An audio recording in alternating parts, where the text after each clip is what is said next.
అదే RTV app వార్తల్ని క్షణాల్లో చదివే అవకాశం ఉంటుంది. ఒక న్యూస్ పేపర్, ఒక టెలివిజన్ ఛానల్ మీ చేతుల్లో ఎప్పుడూ ఉంటాయి. యాక్షన్ కలెక్టర్ గారికి, ఆర్టీఓ గారికి, డిఎస్పీ గారికి, అధికారులకు అందరికీ, మా లీడర్స్కి అందరికీ కూడా నమస్కారం తెలియజేస్తూ మీడియా మిత్రులకు నమస్కారం. గౌరవ ముఖ్యమంత్రి గారు 28వ తారీఖు నాడు ఈ కొట్ల గేట్ దగ్గర కీర్తిశేషులు జైపాల్ రెడ్డి గారి యొక్క స్టాచ్యూను ఓపెన్ చేయడానికి, అంటే ఆ రోజు అది అంత పెడుతూ ఉన్నారు, ఇప్పుడు అయిపోతుంది.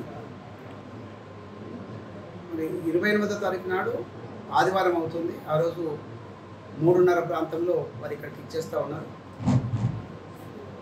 అదేవిధంగా పబ్లిక్ మీటింగ్ కూడా ఉంటుంది ఆ రోజు. ఈ కల్వకుర్తిలో మున్సిపల్ ఆఫీస్ దగ్గర పబ్లిక్ మీటింగ్ దాదాపుగా 15,000 మందితోటి పబ్లిక్ మీటింగ్ కూడా జరుగుతుంది. ఈ ప్రోగ్రామ్ అఫీషియల్గా ఈ కీర్తిశేషులు జైపాల్ రెడ్డి గారి విగ్రహావిష్కరణ అనేది అఫీషియల్గా జరుగుతూ ఉంది. గౌరవ ముఖ్యమంత్రి గారు 28వ తారీఖు నాడు టైం ఇచ్చినారు. అదేవిధంగా అఫీషియల్స్ అందరూ కూడా దాని మీద చూస్తూ ఉన్నారు ఏ విధమైన ఏర్పాట్లు చేయాలని. మేము ఈ ప్లేస్ కానీ లేకపోతే అక్కడ ఉన్న వర్క్ కంప్లీట్ అవుతుందా ఈరోజు అంతా కూడా కలెక్టర్ గారు, ఎస్పీ గారితో, అధికారులతో కలిసి వెళ్ళి మేము చూడడం జరిగింది.